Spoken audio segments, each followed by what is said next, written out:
গেছি ঘরে এসে এখন প্রচণ্ড টায়ার্ড। আমি ভাবলাম একটু শুয়ে নিয়ে আবার বিকেলে বেরোবো, সন্ধেবেলা বেরোবো, অন্য প্ল্যান আছে সন্ধেবেলা। তো বেশ ভালো ঘুরেছি, খুব সুন্দর লাগলো। মানে অনেকদিন বাদে স্কুলে গিয়ে এত ভালো লাগছে, এত ভালো লাগছে। আমাদের একজন দিদিমণি আমাদের বলেছে, আমাকে আর উপাসনাকে, যে তোদের কি সুন্দর লাগছে, কত সুন্দরী হয়ে গেছিস এত শুনে। আমার আর উপাসনা এত আনন্দ হয়েছে, আমাদের বলার কথা নেই। আমরা সবাইকে বলে বেরিয়েছি এই কথাটা। যাই হোক, মাসি এসে হাসছে। কিচ্ছু খাইনি বাইরে, একটা কিচ্ছু খাইনি। আমি বাড়ি থেকে বলে যাই, আমি বলা হয়নি কি খেয়ে গেছিলাম। আমি বাড়ি থেকে খিচুড়ি খেয়ে গেছিলাম, পিলু মাসি ভোগ দিয়েছিল, তো ভোগের খিচুড়ি খেয়েছিলাম, ব্যাস ওটাই। আর স্কুল অফিস বলে বলে এমন অভ্যাস হয়ে গেছে না, আমি অফিস বলছি। স্কুলে গিয়ে, স্কুলে আমাদের না, এটা আমাদের নিয়ম, যেটা হচ্ছে ঠাকুরকে একটা পায়েস ভোগ দেওয়া হয়, যেটা শুধুমাত্র মাধ্যমিক এবং উচ্চ মাধ্যমিক স্টুডেন্টদের জন্য। মানে প্রথমে তাদের এবং তারপরে তাদের হয়ে গেলে, প্রত্যেক মাধ্যমিক এবং উচ্চ মাধ্যমিক ছাত্রীদের হয়ে গেলে তারপরে সবাইকে দেওয়া হয়। তো এইবারে উচ্চ মাধ্যমিকের ব্যাচের কেউ আসেনি যেহেতু পরীক্ষা। তো যাই হোক, তাই জন্য খুব স্কুলটা ফাঁকা ফাঁকা লাগলো। আমরা গেলাম, তো ম্যাম আমাদের মিষ্টি দিল, প্রসাদ দিলেন, তারপরে হচ্ছে কি বেশ বলে পায়েস দিলেন, আমরা খেলাম। তো খুবই ভালো কাটলো দিনটা, দিনের বেলা খুবই খুবই খুবই ভালো লেগেছে। অনেক পুরনো বন্ধু, অনেকের সাথে দেখা হয়নি, কিছু জনের সাথেই দেখা হয়েছে, অনেকের সাথে দেখা হলে খুব ভালো লাগতো। যাই হোক, এখন একটু টায়ার্ড, ঘুম ঘুম পাচ্ছে। আমি ভাবলাম একটু ঘুমিয়ে পড়ি, একটু ঘুম থেকে উঠে আবার বিকেলে বেরোবো, খেতে যাবো। তো চলো আর বক বক করবো, একটু শুয়ে নিই, বিকেলবেলা দেখা হচ্ছে। গুড ইভিনিং, আমি রেডি হয়ে গেছি সন্ধেবেলা বেরোনোর জন্য। এই গাউনটা পরেছি, সাদা গাউনটা। কেমন লাগছে বলো, আমি ব্যাক ক্যামেরা করে দেখাই। আর ওখানে দিদা পুজো করছে, সন্ধে দিচ্ছে, এবার যাবে পিলু মাসিদের ঘরে, ওদের হোম হবে। সকালে বেচারা পুরোহিত মশাই বাবা পুরো দৌড়াচ্ছেন, তিনি 15 মিনিটে পুজো শেষ করেছেন। সকালে হোম করতে পারিনি, সন্ধেবেলা হোম করা হবে। তো তোমাদের দেখাই কেমন আমি সেজেছি। আর এবার একটু বাদেই বেরিয়ে পড়বো, কোথায় যাব সেটা বেরিয়ে দেখাবো, ঠিক আছে? চলো।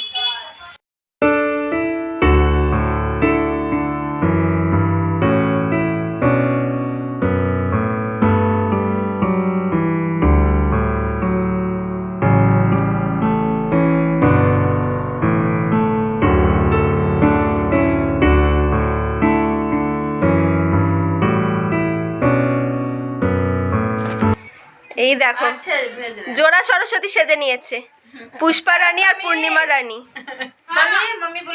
হেভি লাগছে, রেখে দেখো, একে দেখো, এটাকে দেখো, এই দারুণ লাগছে। চলো। এই দেখো, এটা হচ্ছে আমাদের পাড়ার ঠাকুর, মানে আমাদের একদম বাড়ির থেকে বেরিয়েই যে ক্লাবের যে ঠাকুর হয়, সেখানে কি সুন্দর ঠাকুরটা হয়েছিল, এত মিষ্টি মুখটা, আমি কি বলবো। আর আজকেও আমি, মানে এই বেলাও তো আমি এটা আমি করবো যে কিছুটা ভয়েস দেবো, কিছুটা মিউজিক চলবে। আর এটা হচ্ছে ওই নস্কর পাড়ার মুখে, যেটা আমি দেখিয়েছিলাম গণেশ পুজোর দিনই, মানে 2 দিন আগে থেকে ঠাকুর এসে গেছে সেখানে। এখানে মায়ের মুখটা এত সুন্দর ছিল, মানে আমি কি বলবো, আমি পরে দেখছিলাম, এত সুন্দর ছিল যে কিছু মানে বলার মতোই নয়।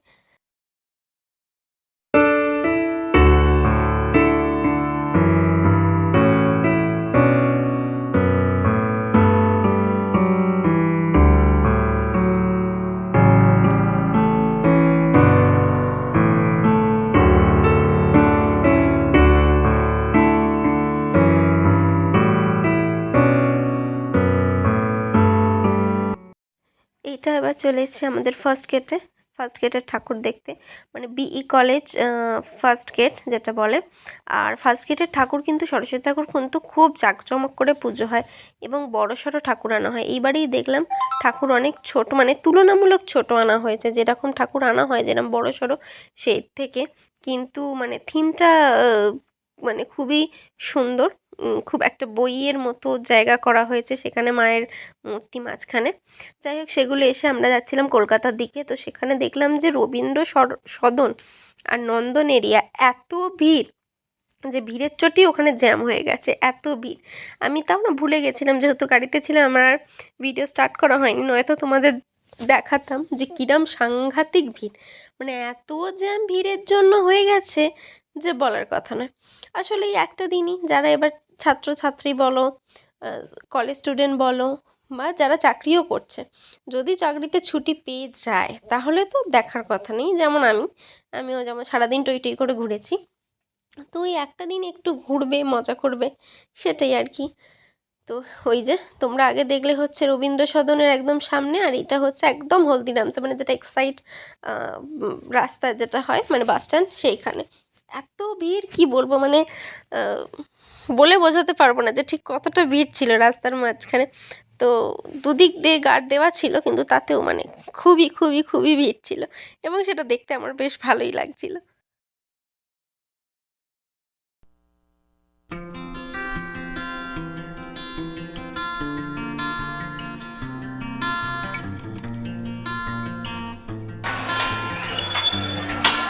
এই তো হেলমেট রাখার জায়গা আছে ভাই।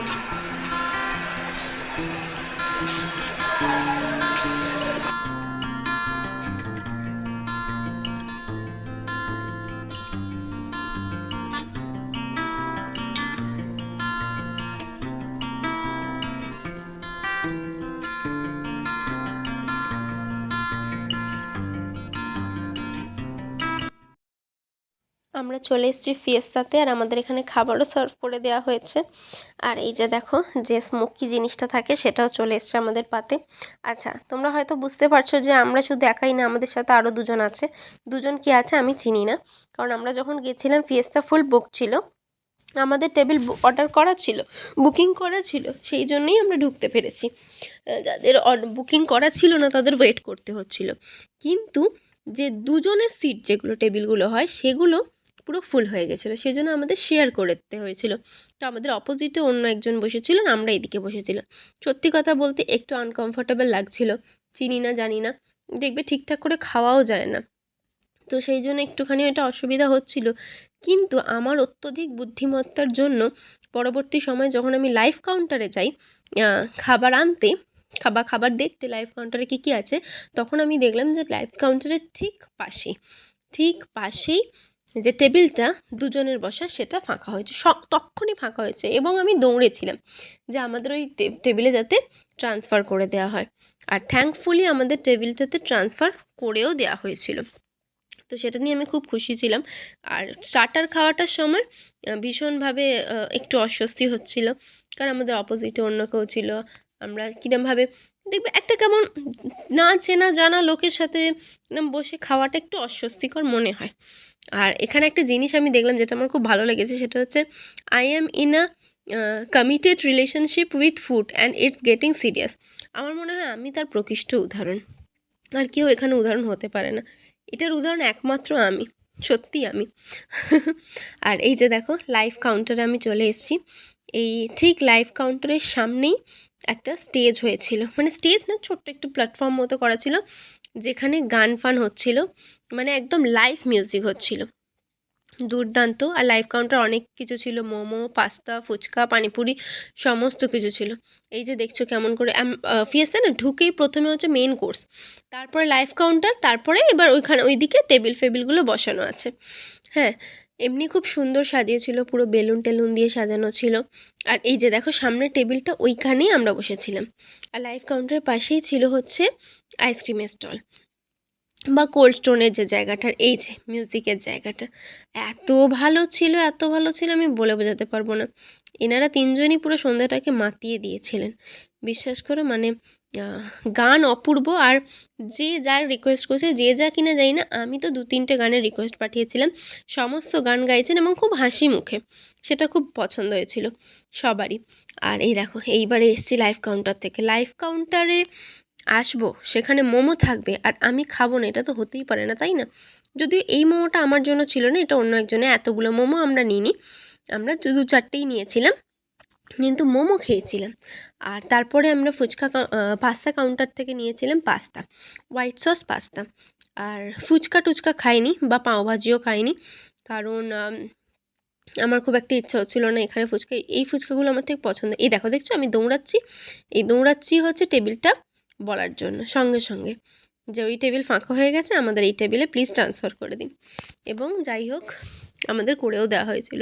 আমার সবচেয়ে ভালো লেগেছিলো এই টেবিলে ট্রান্সফার করার এইটাই, যে একদম টেবিলের সামনেই গানের মানে যে যারা গান গাইছিলেন, যে দাদারা, তাদের সামনেই। কারণ আমি গানটা ভীষণ এনজয় করেছি, ভীষণ এনজয় করে গান শুনেছি এবং খেয়েওছি, সেই মানে এত ভালো অ্যাম্বিয়েন্সটা তৈরি হয়েছিল যে কি বলবো। যাই হোক, কথা বলতে বলতে আমাদের পাস্তা মোটামুটি তৈরির দিকে।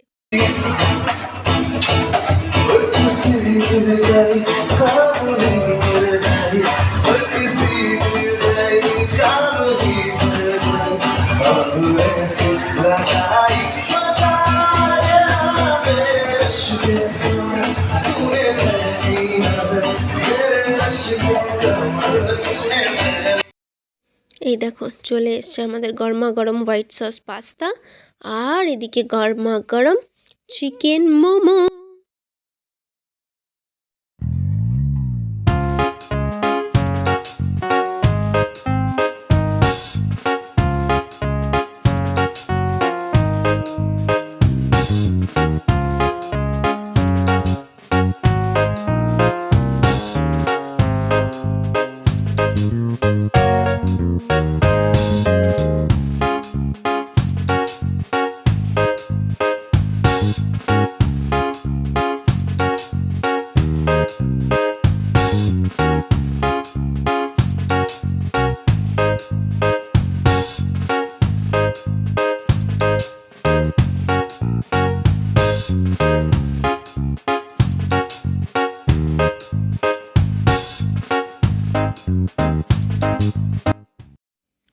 স্টার্টার আর লাইভ কাউন্টারে পেট ভরানোর পর চলে গেছিলাম একদম মেন কোর্সে।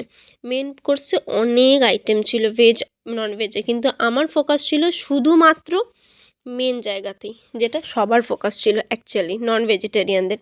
সেটা হচ্ছে পোলাও আর মাটন কষা আর বিরিয়ানি, চিকেন বিরিয়ানি। আর এমনিতে প্রচুর জিনিস ছিল, এখন আমি এডিট করতে পারছি না, লিটারেলি আমার জিভ দিয়ে জল বেরোচ্ছে।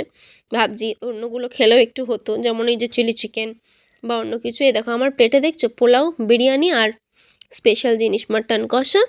আর কুন্তলের প্লেটে ছিল হচ্ছে চিকেন রেজালা, বিরিয়ানি আর নুডলস। ও অত মাটন পছন্দ করে না, সেই জন্য মাটন আমার জন্যই ছিল। আর তোমরা বিশ্বাস করবে না, মাটন এত লোকে খাচ্ছিল যে ওটা মানে প্রত্যেক 5 মিনিট অন্তর অন্তর রিফিল করতে হয়েছিল জানো।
এই দেখো লাস্টলি চলে এসেছি ফাইনালি একটা অন্যতম আরও একটা আকর্ষণীয় কাউন্টারে, সেটা হচ্ছে আইসক্রিমের।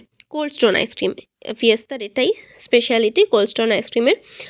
তো আমি খুব একটা চকলেট লাভার বা আইসক্রিম লাভার নয়, একদমই নয়, খুব একটা বলাটা ভুল। তো সেই জন্য আমি ভেবেছিলাম এইখানে আমি খাবোই, কোল্ড স্টোন নিয়ে এত সবার মাথা ব্যথা, এত নাকি ভালো খেতে, আমি এটা খাবোই। তো সেই জন্য আমিও ট্রাই করেছিলাম, একটা নিয়েছিলাম ভ্যানিলার আর একটা নিয়েছিলাম ভ্যানিলা উইথ ম্যাঙ্গো ফ্লেভারের। তো বিশ্বাস করো আমি মিথ্যে কথা বলছি না, আইসক্রিমগুলো সত্যি ভালো ছিল। আমি আইসক্রিম খাই না, সেখানে আমি আইসক্রিম খেয়েছি। সেটার থেকেও বড় কথা, যে দাদাটা আইসক্রিম বানিয়ে দিচ্ছিল তার ব্যবহার, সে এত ভালো ব্যবহার করেছিল প্রত্যেকের সাথে, এত ভালো ব্যবহার করছে। এত ভিড় হচ্ছে ওই কাউন্টারে, স্পেশালি বাচ্চাদের, কিন্তু উনি একদম ধৈর্য না হারিয়ে এত হাসি মুখে সবাইকে সমস্ত কিছু প্রেজেন্ট করছেন যে কি বলবো। তুমি যেমন করে বলবেন উনি তেমন করেই সেরমভাবেই বানিয়ে দেবে। তো আমার সেটা সবচেয়ে বেশি ভালো লেগেছিলো। আর তারপরে আইসক্রিমটা তো সত্যিই খুব ভালো ছিল, নো ডাউট সমস্ত রান্নাই অপূর্ব ছিল। এইখানে চলে এসছে আমার আইসক্রিম, আর সাথে আছে সেই দাদাদের ভীষণ সুন্দর গান। এই গান আমি ভুলবো না, যা সুন্দর মাহল বানিয়েছিলেন। सब लोग ना 1 2 3 1 2 3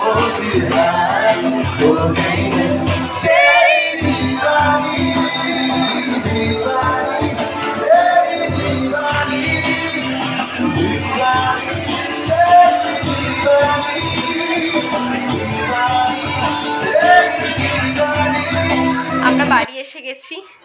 একটা অপূর্ব অপূর্ব সন্ধে কাটিয়েছি, অসাধারণ। দেখো ফিয়েস্তায় যাব, খাবো, মজা করবো, এটা ভেবেইছিলাম, স্বাভাবিক ব্যাপার। কিন্তু যেটা বেশি ভালো ছিল সেটা হচ্ছে যে মানে ওই যে একটা গান, আমি জানি না কতটা আমি গান দিতে পারবো এডিট করার সময়, যারা গানটা গেয়েছে আমি বলছি দ্য ব্ল্যাক মিউজিক বলে, ইনস্টাতে পেজটা আছে হয়তো, বা আমি তোমাদের ইনস্টার পেজটার লিঙ্ক দিয়ে দেবো, বলেও দেবো ডেসক্রিপশানে, ঠিক আছে? আমি এখন ভুলে গেছি সেই জন্য, তো সেই তোমাদের আমি তো এমনি ভীষণ ভালো খাওয়া দাওয়া, নো ডাউট। আমার ফিয়েস্তার খাওয়া প্রত্যেকটা জিনিস আমার ভীষণ ভালো লেগেছে, ভীষণ। আমি এবং ওদেরকে বলেওছি, আপনারা ওরা বললো যে ফুড রিভিউর জন্য ফোন করবে, তাই বলেছে আমার কোনো অসুবিধা নেই, আমি সবেতে এক্সিলেন্টই বলবো, আমার ভীষণ ভালো লেগেছে। স্পেশালি বিরিয়ানিটা তো অপূর্ব ছিল, অমৃতসরি ফিশ অসাধারণ স্টার্টারে। অমৃতসরি ফিশ আমি এর আগেও খেয়েছি, তাজে আর ক্যানিলওয়ার্থে অনেকবারই খেয়েছি, তো ওটা আমার ভীষণ ভালো লাগে। এখানেও খেলাম, ভীষণ ভালো। তারপরে মাটন তো অপূর্ব খেতে ছিল। আমি সত্যি কথা বলতে আমি অনেক কিছু খাইনি, খুব কম খেয়েছি। মকটেলস খুব ভালো ছিল, আমরা নিয়েছিলাম একটা ভার্জিন মোহিতো আর একটা ছিল ব্ল্যাক চারকোল মোহিতো, এরম কিছু, দুটোই দারুণ ছিল। কোল্ড স্টোর আইসক্রিম দারুণ ছিল, গোলাপ জামুনটা দারুণ ছিল, মানে ভীষণ ভালো, প্রত্যেকটা খাবার অপূর্ব ছিল। আর মানে ভীষণ ভালো আমি একটা সন্ধে কাটিয়েছি, খুব ভালো একটা সন্ধে। তো যাই হোক, কালকে আবার অফিস আছে। আর একটা কিছু আমার বলার ছিল, সেটা আমি আর মনে করতে পারছি না, কি একটা বলছি, যে কিছু একটা খুব ভালো কথা আমি ভেবেছিলাম বলবো, কিন্তু আমি কিছুতেই করে উঠতে পারতেছি না, কিছুতেই মনে করতে পারছি না কি কথা। যাই হোক, আমি মনে একমাত্র ছিলাম যে পুরো ইয়েটাতে, মানে পুরো অতক্ষণ খাওয়ার মধ্যে পুরো নাচতে খেয়ে গেছি, মানে কোনো শুধু ডান্স ফ্লোর ছিল না, বসে আমি খালি নেচে গেছি আর খেয়ে গেছি। যাই হোক, খুব ভালো কাটিয়েছি, খুব মজা করেছি, আনন্দ করেছি। তো আজকের মতো ব্লগটাকে এখানেই শেষ করি। নতুন দিন নতুন ব্লগের সাথে দেখা হবে। আশা করছি সবার আজকের দিন খুব ভালো গেছে, ভালো যাক সেটাই আমি চাইবো। আমার তো খুবই ভালো গেছে। তো চলো আর বক না করে আজকের দিনটাকে শেষ করি। আজকের মতো টাটা, গুড নাইট, শুভরাত্রি। দেখা হবে নতুন দিন নতুন ব্লগের সাথে। আর ভিডিও ভালো লাগলে প্লিজ লাইক, শেয়ার, কমেন্ট আর সাবস্ক্রাইব করে দিও। আর আমাদের পরিবার এখন 900 জনের পরিবার, সেটার সাথে সারাদিন এখন 900 জনের পরিবারের মাইলস্টোন ছুঁয়ে নিয়েছে, আর 100 জনের বাকি। তো তোমরা তাড়াতাড়ি সাবস্ক্রাইব করো, যাতে তাড়াতাড়ি 1K হয়ে যায়। তো চলো আর বক করবো না, আজকের মতো এখানেই শেষ করি। শুভরাত্রি, দেখা হবে নতুন দিন নতুন ব্লগের সাথে। টাটা।